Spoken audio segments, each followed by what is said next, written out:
अब शाहजहांपुर का परचम लहराने आ रहे हैं ललित हरि मिश्रा, क्रमांक संख्या 319। Sir, can I start? नमस्कार आदरणीय अध्यक्ष महोदय, निष्पक्ष निर्णायक मंडल एवं इस सभागार में उपस्थित भारतवर्ष का स्वर्णिम भविष्य।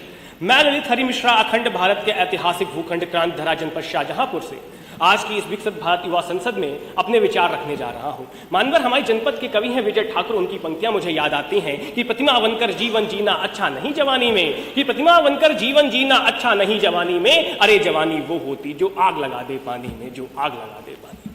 मान्यवर, युवा जो है वो केवल आयु का एक चरण मात्र नहीं है, बल्कि राष्ट्र का स्वभाव है, परिवर्तन की प्रक्रिया है। मान्यवर, जब भी किसी राष्ट्र की धमनियों में युवा ऊर्जा प्रवाहित होती है तो राष्ट्र केवल अपने अतीत की ओर नहीं देखता है, बल्कि भविष्य को निहारता है, भविष्य की ओर निर्माण की प्रक्रिया के लिए आगे बढ़ता है। हमारा जो केंद्रीय बजट 2026 है वो भी इसी दिशा में अपने कदम बढ़ा रहा है। जो हमारे माननीय प्रधानमंत्री जी का सपना है कि हमें इस राष्ट्र को 2047 में विकसित बनाना है, उसके लिए बजट काम कर रहा है, क्योंकि इस बजट के अंदर है skill India, digital India, startup culture, empowerment, employment generation की बात हो रही है। यह बजट इसलिए काम कर रहा है ताकि यहां बैठा हुआ हर युवा का सफर कलम से कलाम तक का हो सके। मान्यवर, कलम से कलाम तक का हो सके। मान्यवर, हमारे समक्ष कुछ चुनौतियां भी हैं और उन्हीं चुनौतियों का समाधान कर रहा है ये बजट 2026। लेकिन हम जब समाधान की बात करें, पहले चुनौतियों को समझें कि चुनौतियां आवश्यक क्यों हैं। मुझे एक कहानी याद आती है, किस्सा याद आता है कि एक बार एक शिक्षक ने अपने विद्यार्थियों से पूछा, बताओ तुमको कैसा भविष्य चाहिए, तुम कैसा भविष्य देखना चाहते हो? तो एक बच्चे ने कहा मुझे सरल भविष्य चाहिए, दूसरे ने कहा मुझे सुरक्षित भविष्य चाहिए, तीसरे ने कहा मुझे सुनिश्चित भविष्य चाहिए। लेकिन एक बालक खड़ा होकर कहता है मान्यवर कि मुझे ना तो सुरक्षित भविष्य चाहिए, ना सरल चाहिए, ना सुरक्षित चाहिए। मुझे कैसा भविष्य चाहिए जिसमें चुनौतियां हो, क्योंकि ये चुनौतियां ही तो हैं जो मेरे अंदर की चेतना का जागृत करेंगी। ये चुनौतियां ही तो जो हैं जो मेरी शक्ति का लोहा पूरे विश्व को मनवाएंगी।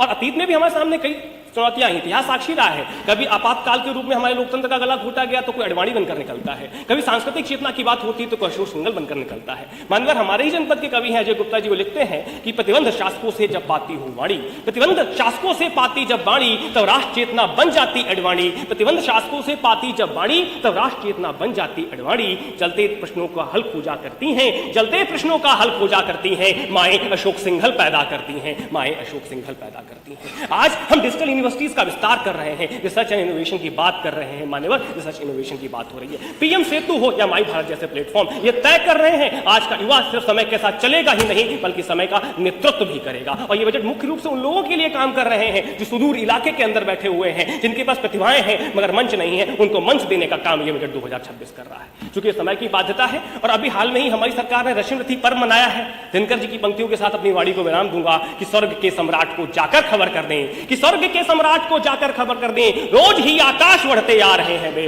स्वर्ग के सम्राट को जाकर खबर कर दें, रोज ही आकाश बढ़ते आ रहे हैं वे। और रोकिए जैसे बने इन स्वप्न वालों को, रोकिए जैसे बने इन स्वप्न वालों को, स्वर्ग की ही ओर बढ़ते आ रहे हैं।